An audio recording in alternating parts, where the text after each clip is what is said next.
Okey, dan cikgu minta maaf lah kalau sepanjang cikgu mengajar ni ada bunyi-bunyian tu.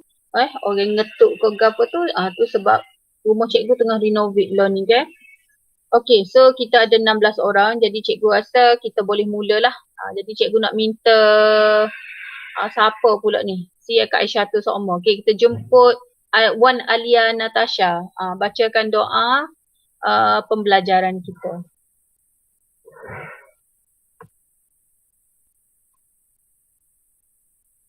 Boleh Wan Alia? Baca doa biasa je. Oh, mikrofon rosak.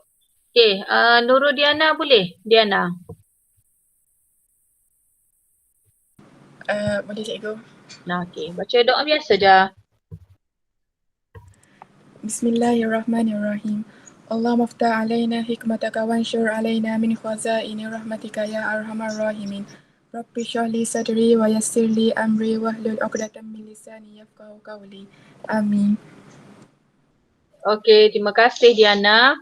Jadi cikgu akan selang-seli lah ya baca doa tu supaya tak membebankan orang yang sama je lah. Okey, so hari ni kita nak masuk bab baru.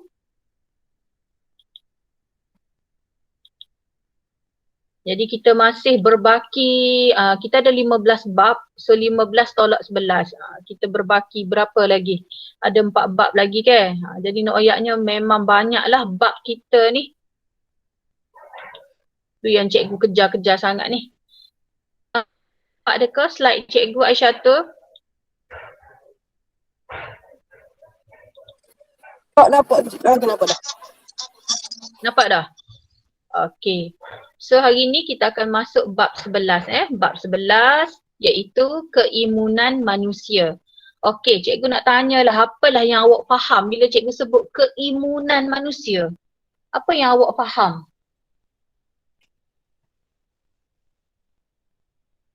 Apa maksud keimunan manusia? Antibody. Okey, antibody lagi?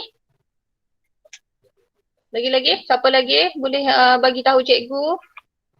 Antibody. Okey, apa lagi? Nak lawan penyakit. Nak lawan penyakit. Lagi? Siapa nak lawan penyakit tu? Sel darah merah ke sel darah putih ke apa? Sel darah putih. Okey, sel darah putih. Lagi? Ketahanan badan. Ketahanan? Ketahanan badan. Okey, ketahanan badan. Okey, jadi kita nak belajar tentang ketahanan kita, ketahanan badan kita. Jadi nak tahu kita ni tahan ke tak tahan, kita tengok tajuk hari ni. Okey. Dalam bab 11 ni kita ada 4 subtopik kecil lah 4 subtopik kecil iaitu kita akan kenal pasti, kita nak kenal apakah jenis-jenis pertahanan badan kita. Okey, yang kedua tindakan antibody. Yang ketiga jenis-jenis keimunan dan yang keempat awak perasan setiap akhir topik akan ada isu kesihatan berkaitan dengan keimunan manusia. So dalam tajuk ni ada 4 subtopik sahaja. Okey. Apa standard kandungan kita ialah kita hari ni cikgu nak fokuskan 11.1 lah iaitu kita nak kenal pasti kepertahanan badan. Okey, pertahanan badan. Jadi dalam tajuk ni awak nak dapat apa? Standard pembelajaran awak mesti dapat mendefinisikan. Mendefinisikan ni maksud dia mendapatkan maksud. Bila cikgu tanya tu awak tahu, oh maksud keimunan ialah apa-apa. Maksud antigen ialah apa-apa. Maksud antibody ialah apa-apa.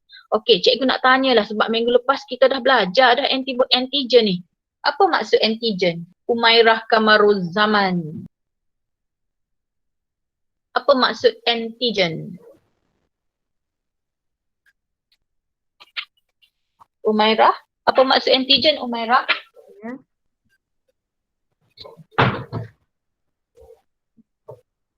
Benda asing.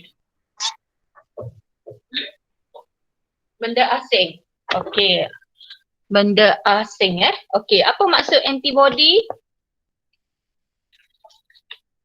I know Batrisha, berarti kata 5 dah. Apa maksud antibody?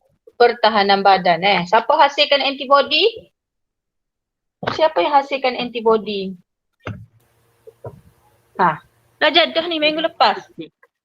Sel darah putih jenis Sel darah apa? putih. Sel darah putih jenis apa? Kita ada banyak sel darah putih. Siapa yang menghasilkan antibody? Tak Limfosit. ingat dah. Limfosit. Anti-lim. Ingat tu. Anti-lim. Sebab apa? Lim menghasilkan antibody. Sebab awak jangan tukar, jangan sebut sel darah putih. Awak kena spesifik dah. Bila antibody ni limfosit. Jangan sebut sel darah putih. Sebab sel darah putih ada 5. Ada 5. Basofil, eosinofil. Okey.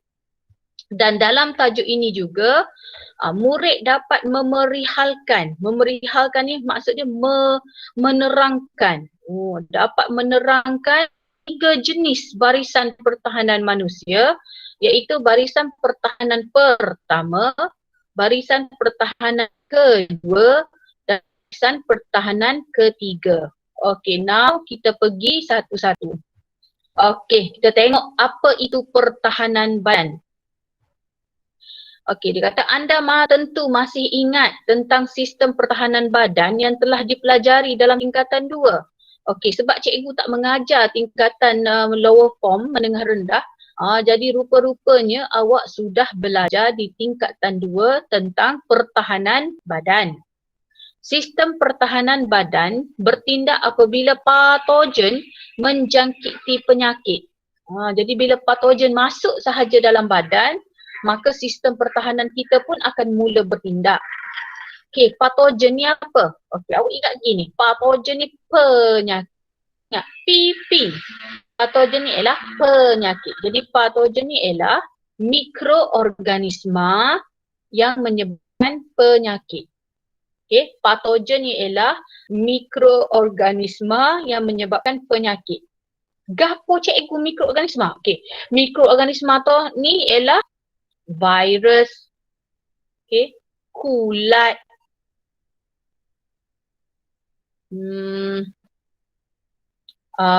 protozoa, alga, bakteria,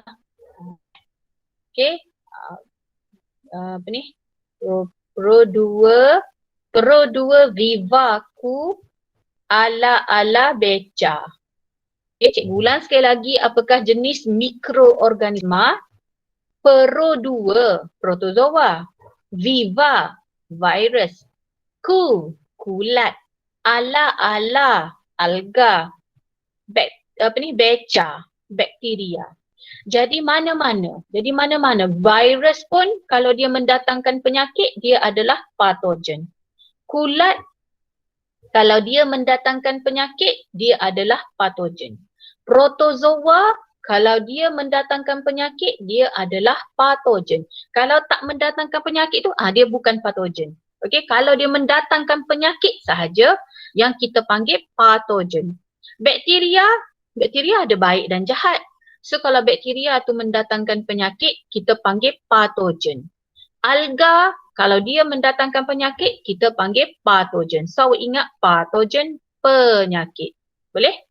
Okey. Jadi contoh patogen, dia kata termasuklah bakteria, virus, parasit. So awak ingat yang ni lah. Pro2, viva, ala, beca. Okey. Sistem pertahanan badan akan mengenali patogen sebagai benda asing. Jadi bila patogen tu masuk dalam badan kita, sistem pertahanan badan ni akan mengenali patogen tu sebagai benda asing. Awak jangan tulis benda asing dah. Ejaan dia macam ni, benda asing.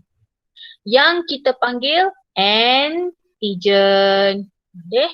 Jadi antigen ni gapo? Jahat, iaitu benda asing. Okay. Antigen ialah benda asing yang akan masuki badan dan seterusnya merangsang gerak balas keimunan. Okey, faham dah? Jadi antigen ni ialah benda asing. Jadi bila dia masuk dalam badan, sistem pertahanan badan kita akan mengenali benda tu sebagai benda asing dan akan terhasillah gerak balas keimunan. Okey, harap jelas lah suara cikgu dah. Okey, antigen akan merangsang sel limfosit. Okey, antigen akan merangsang sel limfosit menghasilkan antibodi ke dalam aliran darah.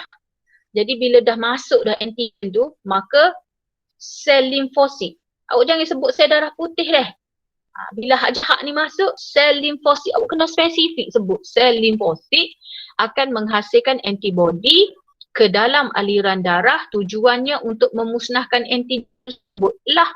Jadi kalau awak ni antibodi awak lemah, maka kurang sel limfosit, maka awak akan diserang oleh antigen. Sebab tu kita duk suruh awak makan vitamin C lah. Untuk apa? Untuk memperbanyakkan antibodi lah. Sebab apa? Sebab bila antibodi banyak, dia boleh memusnahkan antigen tu. Okay, antibodi ni apa? Antibodi ni bukan ubat Okay, limfosit menghasilkan antibodi. Antibodi ni ialah sebenarnya protein yang terdapat pada permukaan limfosit atau protein limfosit ke dalam plasma darah. Okay, jadi antibodi ni sebenarnya adalah sejenis protein yang dibebaskan oleh limfosit, sel darah putih, masuk ke dalam plasma darah. Interaksi antara antibodi dan antigen yang menyebabkan antigen dimusnahkan dipanggil gerak balas keimunan. Okey, gerak balas keimunan. Jadi kalau awak ni keimunan awak tinggi, maka awak adalah kebal terhadap penyakit itu. Okey, keimunan ni apa? Keimunan ni ialah cikgu nak pesan kalau katakan contoh sesi cikgu ni lagging ke, suara tersekat-sekat tu, maklumkan kepada cikgu. Minggu ini dikatakan satu Malaysia memang lagging, dia macam slow line. Okey, keimunan ni apa? Keimunan ni ialah keupayaan badan untuk melawan jangkit yang disebabkan oleh patogen atau sebarang benda melalui serangan spesifik terhadap patogen tersebut. Apabila badan kita berjaya menentang jangkitan sesuatu penyakit, kita dikatakan imun. Jadi kalau badan awak boleh menentang patogen jangkitan tu, maka awak dikatakan imun. Imun ni apa cikgu? Imun ni ialah kebal lah. Contoh, dalam 5 adik-beradik 2 orang kena COVID. 3 lagi selamat. Maknanya badan awak boleh menentang, antibodi awak boleh menentang jangkitan tu.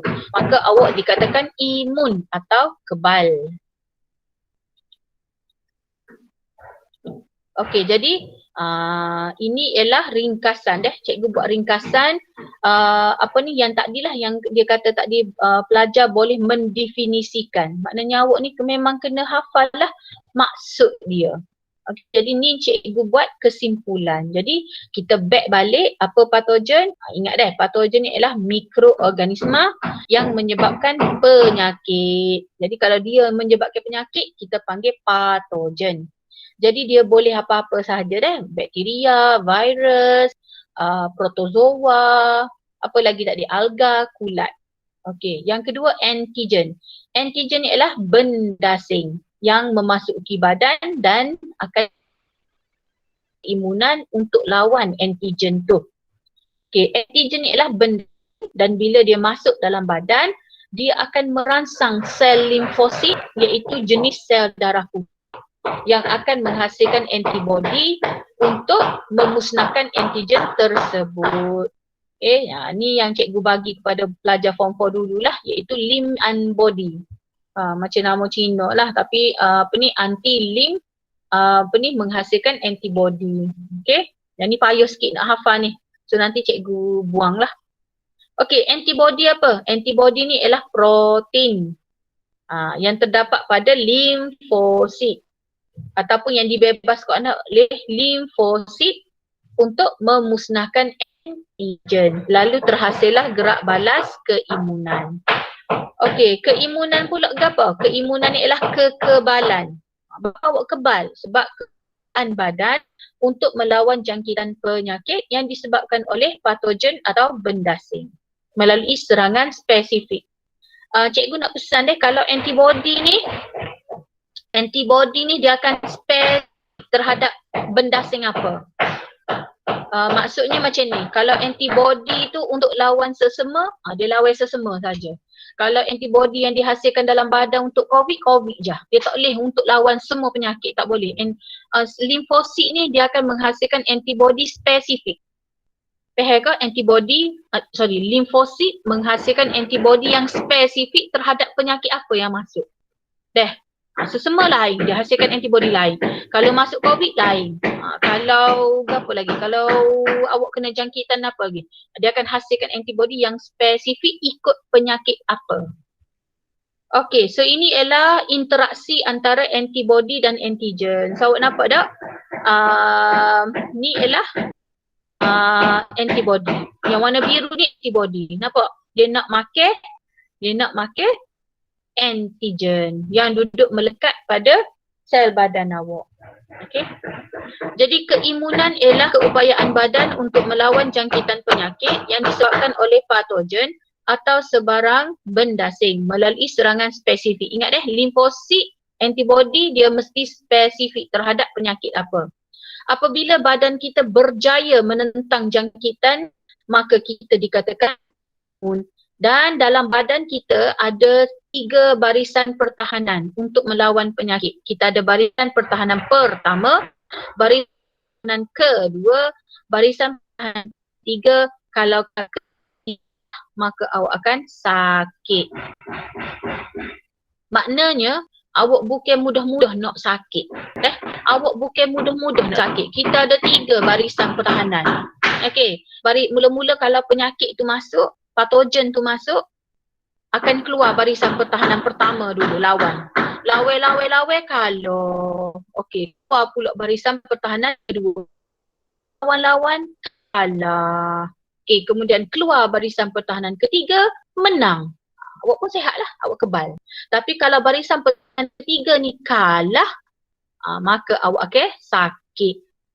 Okey, jelas Jadi kita bukan mudah-mudah nak sakit. Kita ada 3 barisan pertahanan. Okey, sekarang kita nak tengok apakah barisan-barisan itu Okey, mula-mula kita ada barisan pertahanan pertama. Fungsi dia menghalang patogen memasuki badan. Fungsi dia tak sewi masuk. Faham ke? Ni kalau cikgu suka ni panggil askar di sempadan. Kalau kita askar yang jaga di sempadan lah. Jaga sempadan laut, jaga sempadan udara, jaga sempadan daratan. Okay? Ada askar-askar yang jaga dekat sempadan golok, jaga dekat lahad datu tu. Kalau macam ada katakan contoh nelayan Vietnam masuk je, dia akan halau. Okay? Kalau ada yang menceroboh masuk kawasan Malaysia, kita akan tangkap. Jadi awak nampak tak? Barisan pertahanan pertama ni jaga tok siwi masuk. Iaitu menghalang patogen memasuki badan. Nanti kita akan tengok contoh-contoh dia. Contoh dulu Lepas ni kita akan belajar lebih detail. Contoh kulit. Kulit awak ada peluh. Jadi awak jangan duduk ngepek lah. Peluh lah cikgu. Tak usah main cikgu PJ peluh. Sebenarnya peluh tu dia ada fungsi dia. Sama juga macam sebum. Muka awak berminyak-minyak tu. Itu ialah sebum. Jadi sebenarnya ada fungsi. Jadi peluh dan sebum ni dirembes bagi memusnahkan mikroorganisma. Dia tak sibi masuk dalam kulit. Okey. Yang kedua kita ada membran mucus yang terdapat pada salur pencernaan dan pernafasan, memerangkap mikroorganisma, tahi telinga, lilin, air mata, lendir. Semua-semua tu adalah barisan pertahanan pertama. Nanti kita akan belajar dengan lebih detail lepas ni. Okey, katakan contoh kalah juga barisan pertahanan pertama ni. Bakteria boleh masuk. Maka akan keluarlah barisan pertahanan kedua. Macam contoh katakan penyeludup. Dia masuk melalui sempadan. Jadi bila dia dah masuk dalam kawasan kita, keluar adalah polis, askar nak tembak. Okey, jadi barisan pertahanan kedua. Okey, apa fungsi barisan pertahanan ialah melawan patogen melalui fagositosis. Dia makan bakteria. Okey, dia makan bakteria. Contoh sel darah putih. Jenis apa? Yang ni awak kena ingat. Jenis neutrophil dan monosit. Basofil dok, eosinofil dok. Okey, neutrofil dan monosit yang bertindak secara fagositosis dengan menelan dan mencerna patogen menggunakan enzim. Okey, tapi makan kalah juga. Okey. Bila makan kalah juga, maka keluarlah yang spesifik dia lah. Ni spesifik dia ni askar betul dia ni. Kalau kita kat mungkin komando dia lah. Komando ni kalau dia turun, dia tembak, dia tak cara dah. Dan dia akan pakai ni penutup muka, dia memang pakai foolproof dia memang akan turun untuk tembak je. Okey, jadi ni kita panggil barisan pertahanan ketiga sebab dia memang turun untuk bunuh. Okey, spesifik. Okey, jadi yang ni menghasilkan antibody dia lah. Okey, menghasilkan antibody. Tapi kalau antibody kalah juga, maka awak akan sakit. Okey, sebelum cikgu teruskan, ada nak tanya tak apa-apa lah? Ada nak tanya?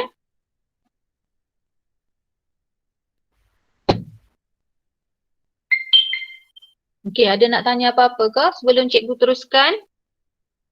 Tak ada, cikgu. Jelas ke? Jelas ne? Jelas. Okey. So now kita nak kenal pasti apakah barisan pertahanan pertama kita. Tadi cikgu terangkan tu secara umum saja. Okey, jadi ingat barisan pertahanan pertama ni terdiri daripada barisan fizikal dan kimia. Tujuan dia untuk halang patogen daripada memasuki badan. Dia ni untuk jaga, jangan masuk. Cikgu kata awak ingat sempadan. Sempadan.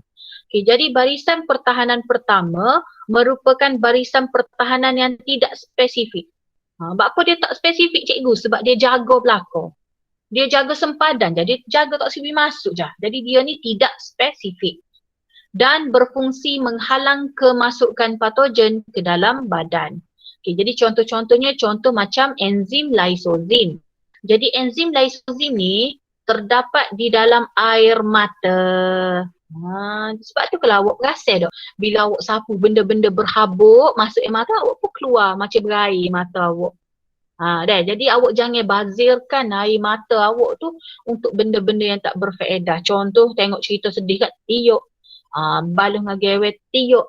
Sebab dalam air mata kita tu ada lysozim untuk menghalang bakteria masuk. Jadi awak kena sayalah air mata awak tu. Jangan duk tiuk benda-benda hak orang kata apa benda hak boleh hadap, kita hadap lagi. Okay, yang kedua hingus. Awak jangan main hingus awak tu. Cendol hijau awak tu.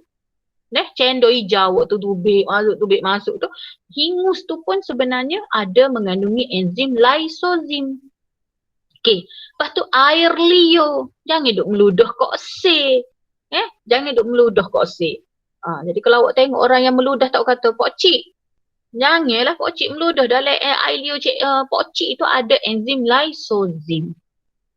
Jadi ingat air mata, air hingu, air liur semuanya ada enzim lysozim yang merupakan protein antimikrob yang dapat mengurai serta membunuh sesetengah jenis bakteria.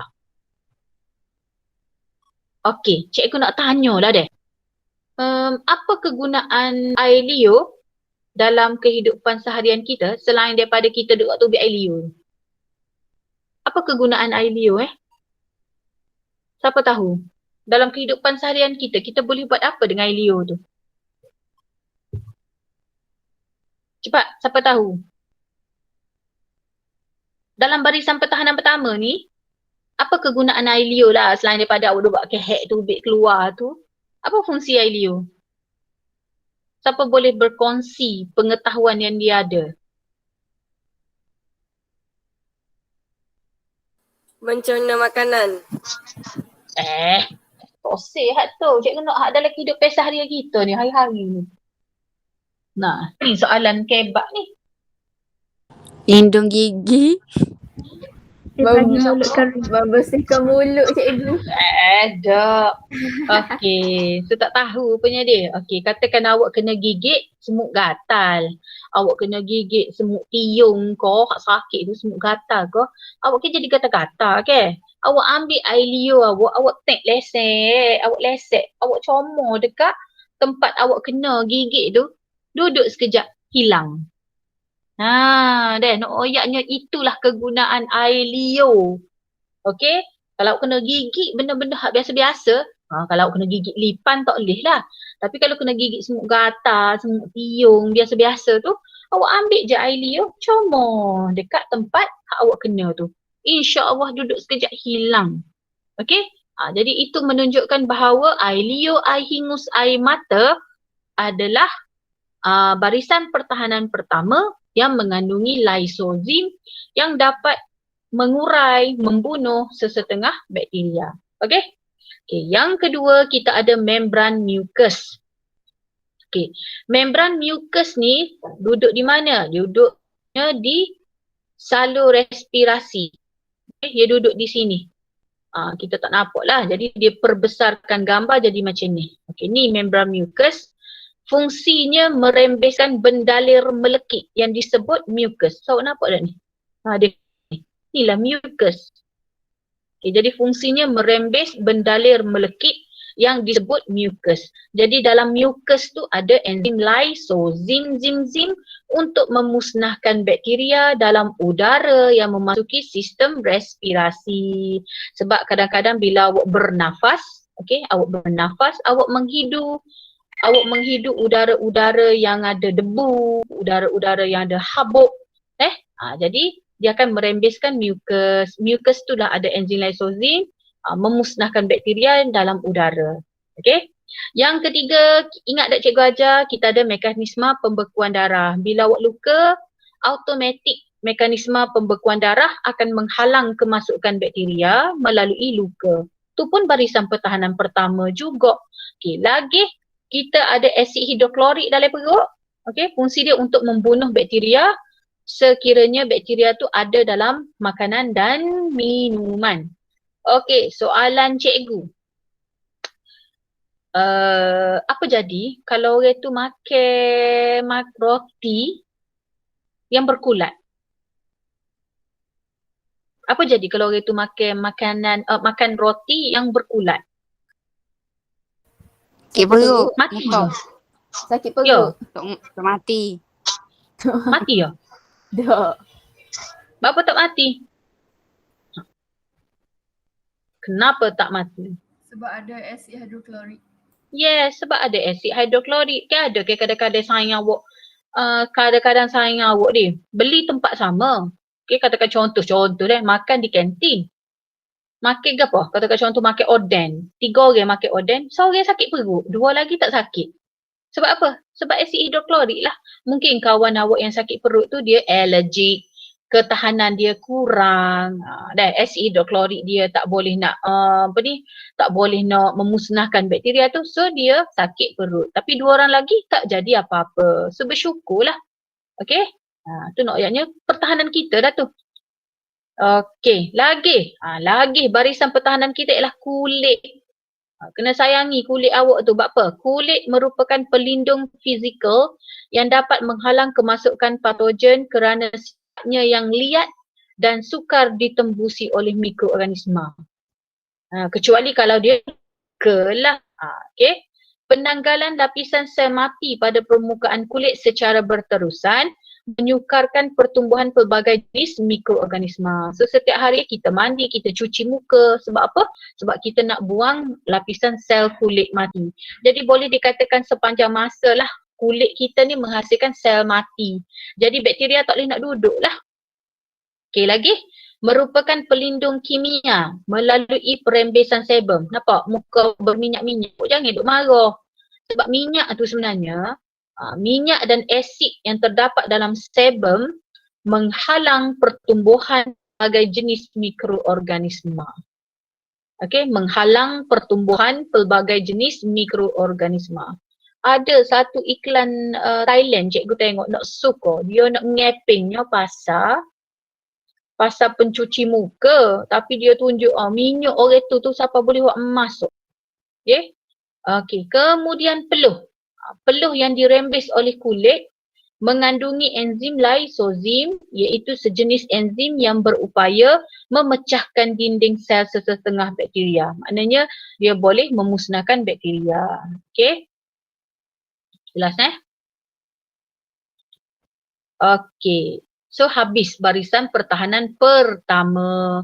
Tapi apa jadi kalau barisan pertahanan pertama kalah? Dia jaga sempadan tapi bakteria masuk. Maka keluarlah barisan pertahanan kedua. Jadi cikgu kata barisan pertahanan kedua ni ialah polis, tentera yang duduk dalam ni. Okay, yang jaga di dalam. Bukan jaga sempadan deh. Yang jaga di dalam. So polis dan tentera. Okey, jadi barisan pertahanan kedua terdiri daripada demam. Jadi awak kena ingatlah awak demam-demam tu adalah barisan pertahanan kedua. Okey. Lepas tu fagositosis dan keradangan. Ingat barisan pertahanan kedua ni ialah demam, keradangan dan fagositosis. Mekanisme barisan pertahanan kedua juga tidak spesifik. Ya. Sebum tadi dia gapo dah cikgu? Dia menghalang gapo dah? Sebum. Sebum tu awak kena royak dulu. Sebum ni dia mengandungi minyak dan asid. Dalam ni. Lepas tu muka kita minyak tu. Sebab dalam minyak tu, dalam sebum tu ada minyak dan asid. Jadi bila minyak dan asid sesuai tak mikroorganisma nak duduk? Tak boleh, tak sesuai. Mikroorganisma ni dia benda hidup. Dia macam kita lah. Kalau cikgu letak awak duduk tempat berminyak, boleh duduk? Tak boleh. Kalau cikgu letak awak tempat berasid, boleh duduk? Tak boleh. Jadi bila berminyak dan berasid, bakteria tak boleh bertumbuh. Okey? Okey. Jelas. Okey. Kemudian cikgu kata tadi barisan pertahanan kedua ni pun tak spesifik. Sebab tu kalau awak tengok kenalah sakit apa-apa, semua akan menunjukkan demam belakang. Betul tak? Awak kena kecing kotor pun demam. Awak sesema pun demam. Kadang-kadang awak sakit kepala doa pun awak demam. Awak mengalami luka dekat mana-mana pun awak akan tunjuk gejala demam. So demam ni sebenarnya ialah barisan pertahanan kedua dan dia tak spesifik. Jadi bila awak demam tu sebenarnya badan awak tengah lawan. Okey, so demam merupakan mekanisme barisan pertahanan kedua yang menentang jangkitan. Demam menambahkan aktiviti fagositosis dan melawan mikroorganisma yang menjangkiti badan. Jadi sebenarnya masa awak tengah demam tu, sel darah putih, neutrofil dan monosit tengah makan.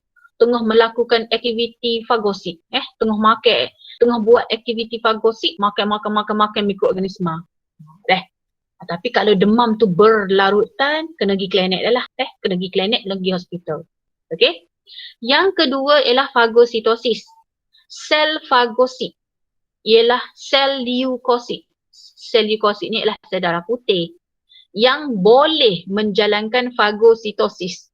Siapa? Neutrofil dan monosit. Awak kena hafal. Jangan duk sebut sel darah putih.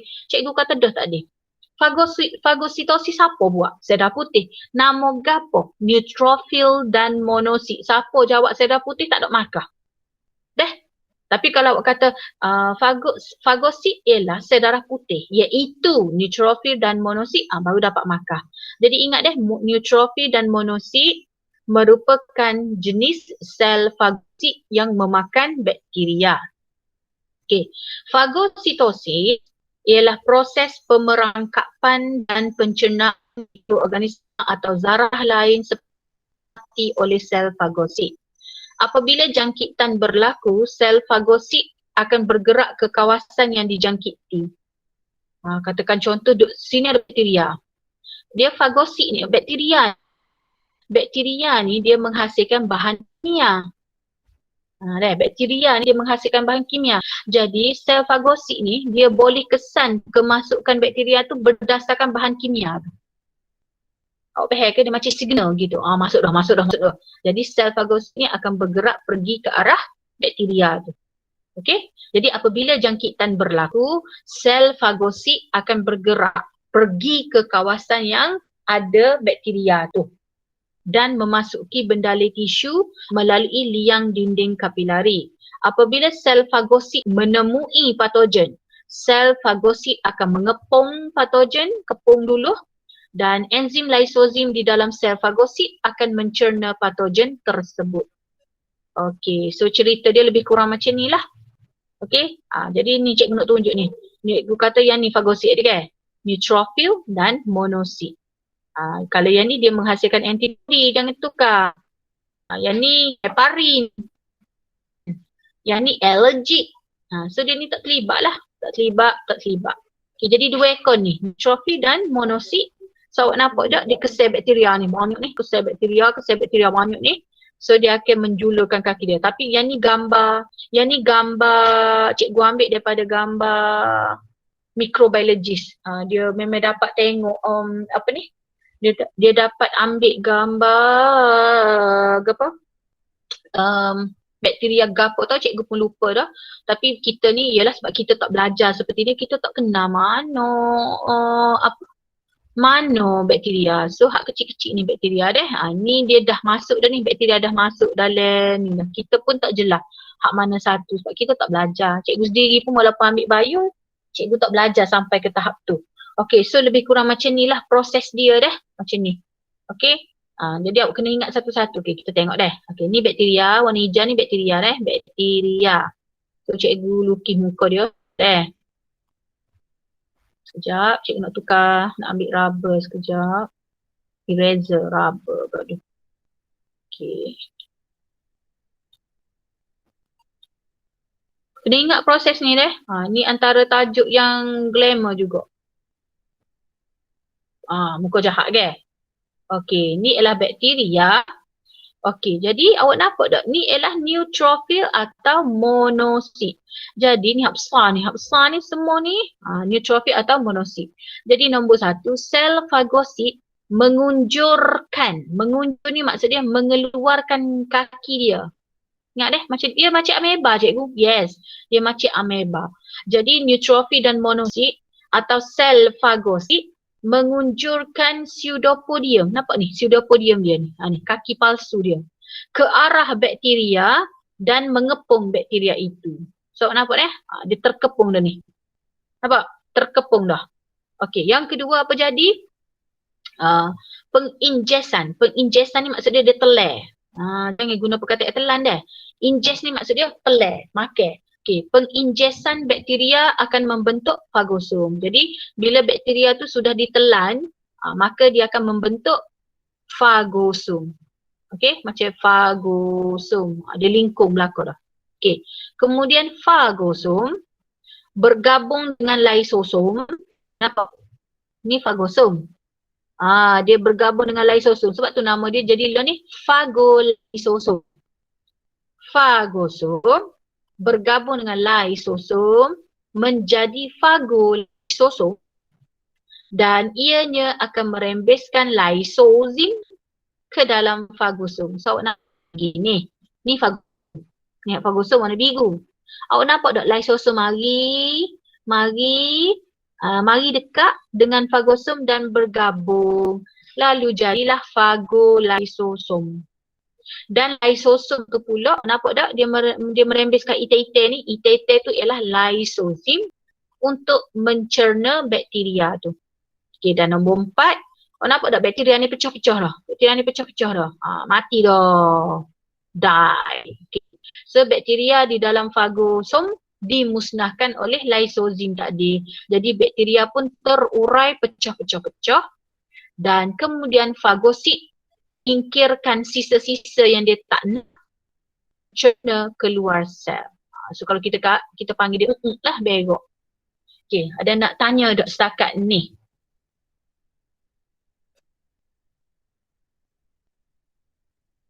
Cikgu, saya kena ingat belakang kok. Fagosom bergabung dengan lysosom. Yes, kena ingat. Menjadi fagolysosom. Okey, jadi lysosom tu sendiri merembeskan lysozim. Lysozim mencernakan bakteria. Okey, ada nak tanya ke? Peringkat fagositosis sebelum cikgu pergi sambung next slide.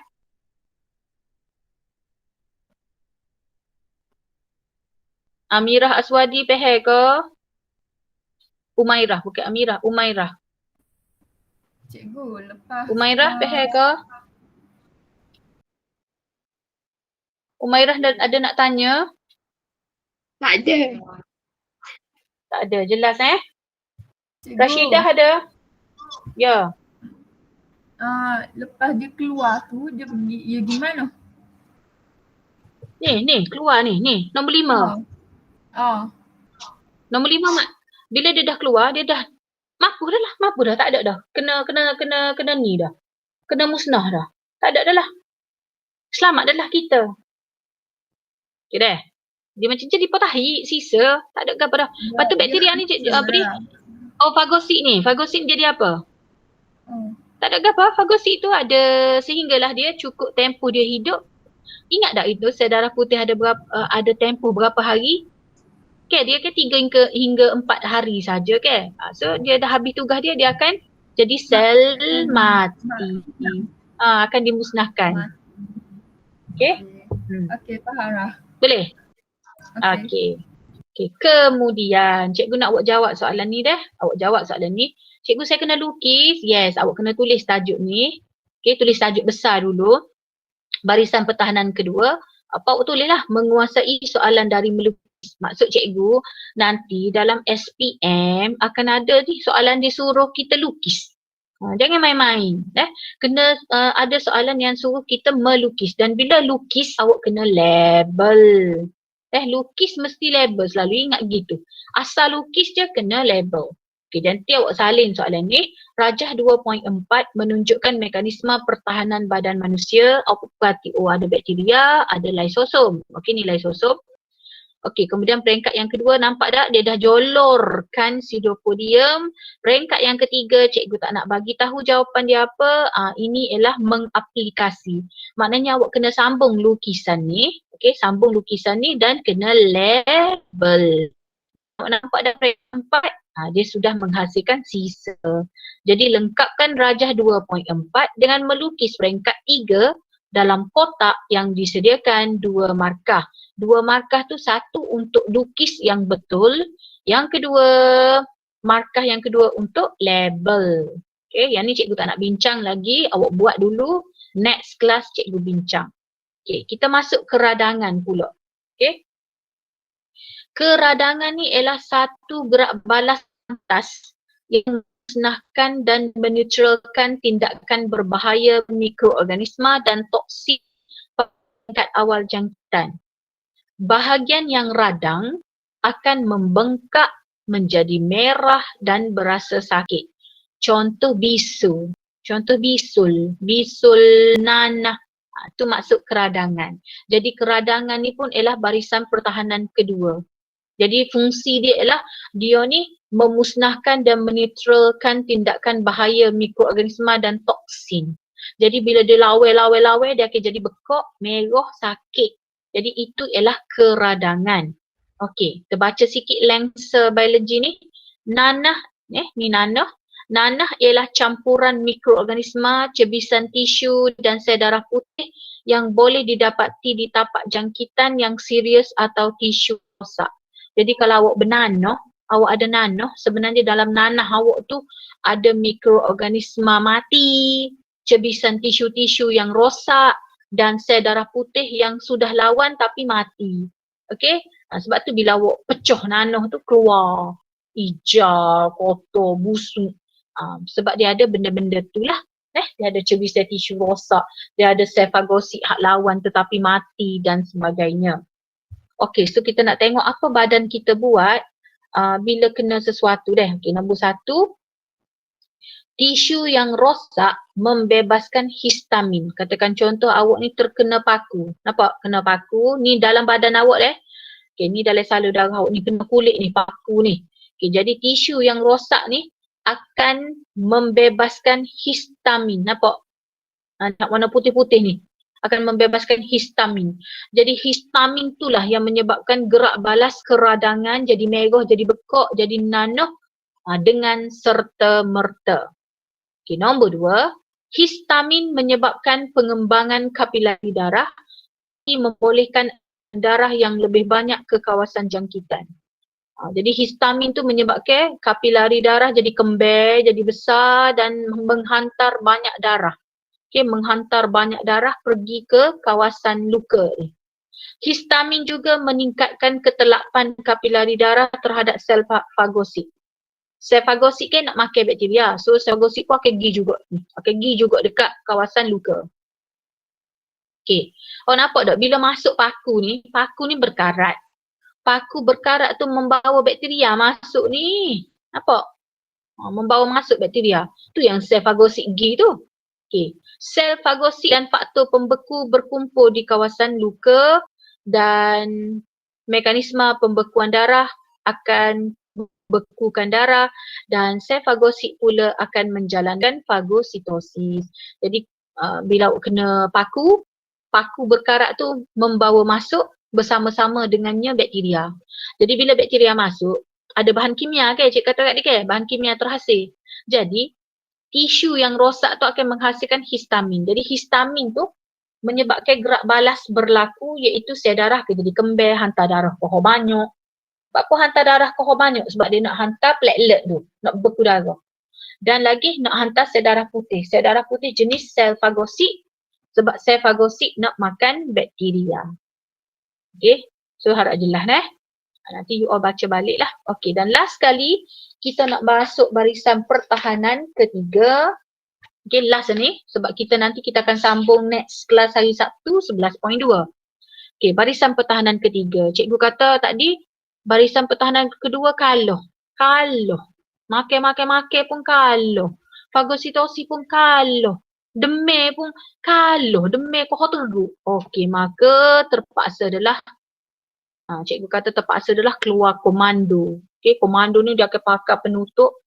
Okey, dia akan pakai sarung muka. Tujuan dia turun nak pergi tembok. Dia tak cara dah ni. Dia tak tanya awak siapa apa dia tembok. Okey, so sekiranya patogen berjaya mengatasi barisan pertahanan kedua, maka terpaksalah barisan pertahanan ketiga diaktifkan untuk bertindak. Barisan pertahanan ketiga merupakan gerak balas keimunan oleh sel limfosit.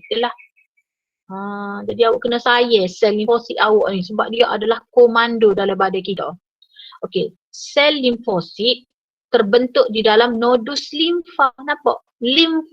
Limfosit. Jadi sel limfosit terbentuk di dalam nodus limfa yang menghasilkan antibodi. Tindakan antibodi adalah spesifik. Setiap jenis antibodi hanya boleh bergabung dengan antigen tertentu. Maksud cikgu, kalau antibodi untuk lawan COVID je. Kalau antibodi tu untuk lawan demam apa-apa, demam denggi ke apa, demam denggi je. Okay, dia spesifik. Kalau jenis A lah. Kalau jenis B lah. Apabila seseorang dijangkiti patogen, sejumlah besar sel limfosit terkumpul di dalam nodus limfa untuk memusnahkan antigen dan benda asing. Inilah yang menyebabkan nodus limfa membengkak. Awak perasan tak bila awak selsema kan? Tonsil awak sakit. Kayak tekuk awak sakit. Awak koyak ke doktor. Doktor tekuk saya sakit. Doktor berkata, okey ngangor mulut saya nak tengok. Dia pun suluh dengan lampu. Dia akan tengok tonsil dalam mulut awak tu. Tonsil tu. So kalau katakan tonsil tu bekak. Tonsil tu nodus limfa. Jadi buat apa dia bekak? Sebab dia tengah aktif menghasilkan limfosit. That's why dia bekak. Tapi kalau doktor tengok, oh kecil dah ni, suruk dah ni, tonsil ni suruk dah, tak bekak dah. Maknanya berjaya dah, berjaya dah nak lawan. Okey? Jadi ingat bila awak kena sesuatu, sel limfosit akan berkumpul dengan banyak dalam nodus limfa. Jadi nodus limfa tu akan aktif menghasilkan banyak limfosit. Tujuan dia untuk menghasilkan antibodi nak lawan antigen. Nodus limfa juga mengandungi makrofag yang memukul tisu mati dan benda secara fagositosis. Siapa cikgu makrofag? Makrofag ni monosit lah. Ingat tak cikgu ada sebut itu? Monosit ni ialah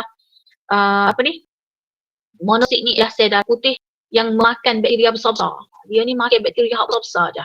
Jadi nodus limfa juga menghasilkan makrofag yang memusnahkan bakteria, tisu mati dan benda asing secara fagositosis. Cuma bezanya dia makin besar-besar. Okey. Limfosit pula dibagikan kepada dua jenis limfosit. Banyaknya nak kena ngapal. Limfosit sel darah putih ni ada jenis T, ada jenis B. Okey, apa fungsi T dan B? Sel limfosit T menyerang sel yang dijangkiti patogen. Sel limfosit T merangsang limfosit B untuk menghasilkan sel memori. Sekiranya patogen yang sama menyerang, sel memori akan dirangsang untuk menghasilkan antibodi dengan serta-merta. Okey, jadi learning sel T ni menyerang sel-sel yang dijangkiti patogen.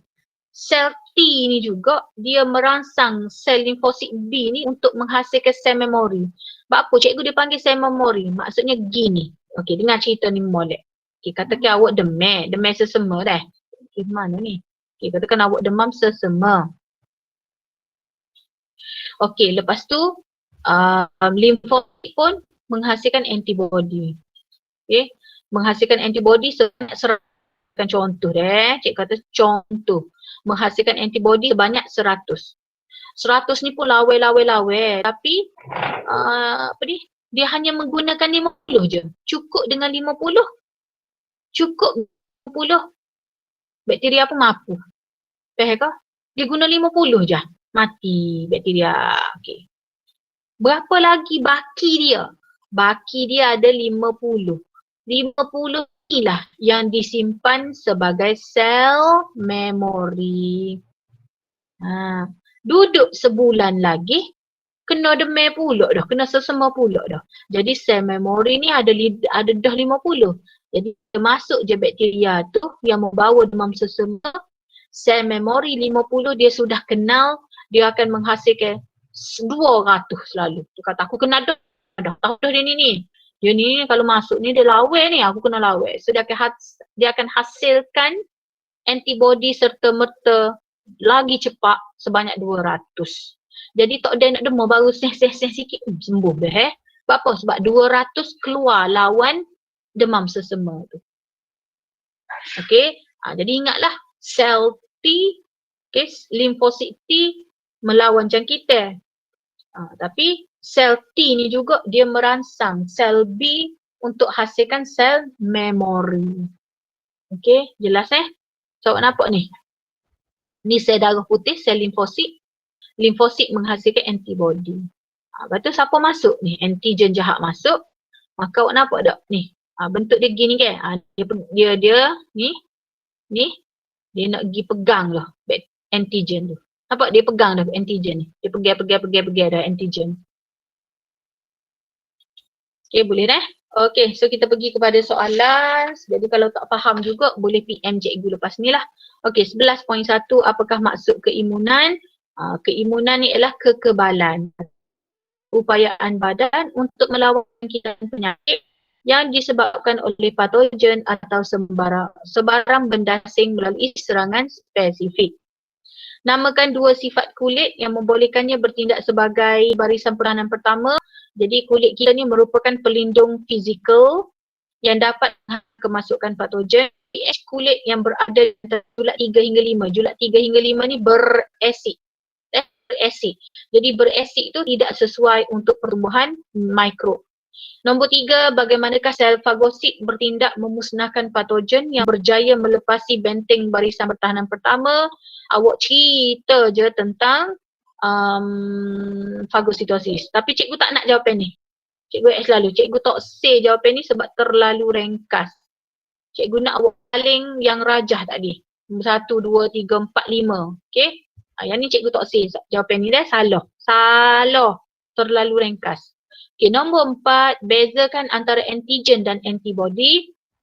Okay, antigen ialah bahan asing yang berjaya memasuki badan. Antigen merupakan molekul protein yang wujud pada dinding atau membran luar patogen. Antibodi pula ialah protein juga tetapi yang dihasilkan oleh limfosit. Kau nampak tak? Dua-dua ni persamaan dia protein. Tapi beza dia, antigen jahat, antibodi baik. Antigen bahan asing, antibodi yang dihasilkan oleh limfosit. Okey, setakat ini dulu. Ada apa-apa nak tanya? Cikgu buka peluang untuk soalan. So waktu tutorial nanti awak jawab soalan melukis dengan praktis formatif 11.1. Ada apa-apa nak tanya? Cikgu, Sebelum cikgu tutup slide ni, yes. sel memori ni dia ada tempoh dia ke dia macam akan duduk dalam badan selama-lamanya? Sebab Dia akan kekal takut, dalam badan kita. contoh kalau Dia kita akan dapat kekal. penyakit tu macam 3-4 tahun pula tu dia akan Ada. hasilkan Ah. antibody serta-merta juga walaupun beberapa tahun. Okey. Okey, contoh macam capok. Tak usah ambil capok. Bergetih. Siapa rajin dah kena bergetih? Bergetih kena berapa kali? Sekali. Dalam hidup awak. Bergetih kena sekali kan? Sekali. Sekali lah. Buat apa bergetih kena sekali? Okey, katakan contoh awak kena masa darjah 2 bergetih. Okey, kena masa darjah 2. So lagi cikgu nak share. Bergetih kau capok kau kalau naik lambat, menengah. Sekolah menengah baru naik, dia payah sikit. Dia akan tinggal paru. Tapi kalau naik masa kecil-kecil ni, dia cepat sembuh. Dah. Okey. Jadi dia macam ni dah. Katakan contoh awak kena bergetih masa darjah 2. Okey. Jadi sel limfosit pun, dia kenal, dia kata, oh ni bergetih ni. Maka dia menghasilkan antibody yang spesifik. Katakan dia menghasilkan antibody 200 untuk lawan bergetih. Okey. Lawai. Oh, ada baki lagi 100 guna. Dah. Pada lawai guna 100 je. Lawai 100 tu sembuh dah bergetih. Jadi ada baki lagi 100. 100 ini akan kekal dalam sel darah putih awak, akan kekal dalam badan awak sebagai sel memori. Dia akan kekal dalam badan awak sebagai sel memori. Okey, tiba-tiba masa awak darjah 5, awak jakit dengan saing. Saing kena bergetih kan jakit ke awak. Masuk dalam badan awak. Jadi sel memori ni kena. Dia ada memori ke, dia kata ni bergetih ni. Masa darjah 2 dulu kena dah. Jadi dia akan menghasilkan dengan serta-merta sebab dia ada dah. Dia ada dah sel memori dia. Jadi dia cuma top up je. Jadi dia akan top up 400 selalu. Dia kata, gini aku top up 400 selalu dah antibody-nya. Sebab bergetih ni bukan main-main kalau masuk. Jadi dia akan menghasilkan 400. Jadi bila dah hasil 400, sebab tu awak pun baru rasa tak sedap-sedap badan. Tak ada gapo dah. Awak jangan risau lah, maknanya awak ni sudah kebal terhadap bergetih. Jadi sebab tu bergetih ni kena sekali je.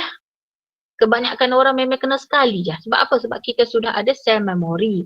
Tapi ada juga orang ni kena sekali, duduk 4-5 tahun saing dia kena juga.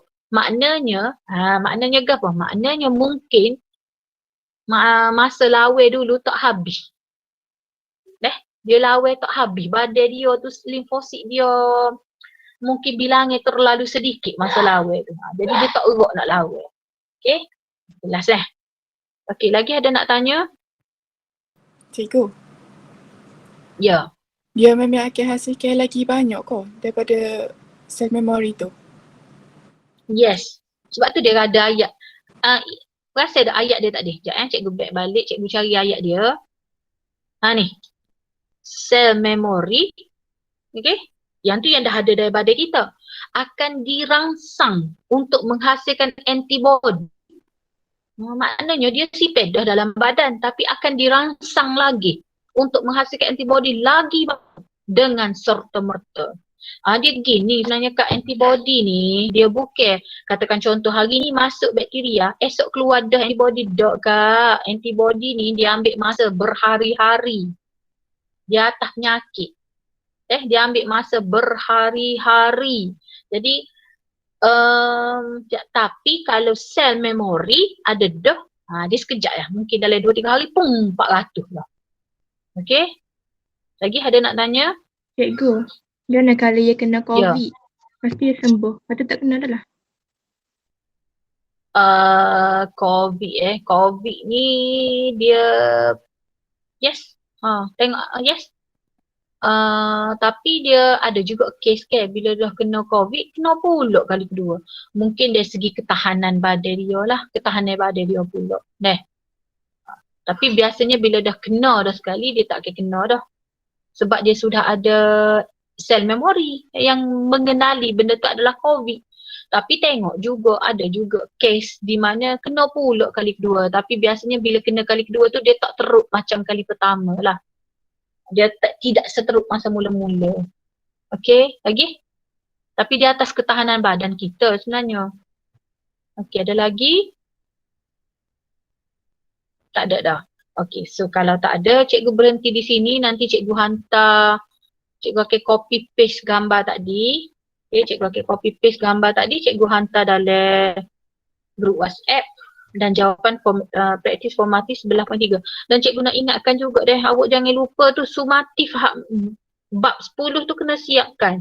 Jadi bila buka sekolah semuka nanti, insya-Allah kalau buka, masa tu cikgu nak kutip dia lah. Cikgu tak sikit cik banyak dah, tak usah dah dengar. Oh, hak ni saya tak siap lagi, saya begini, tak usah. Okey? Okey, so kalau tak ada apa-apa, kita berpisah di sini. Assalamualaikum warahmatullahi wabarakatuh. Assalamualaikum. Terima kasih cikgu. Terima kasih cikgu.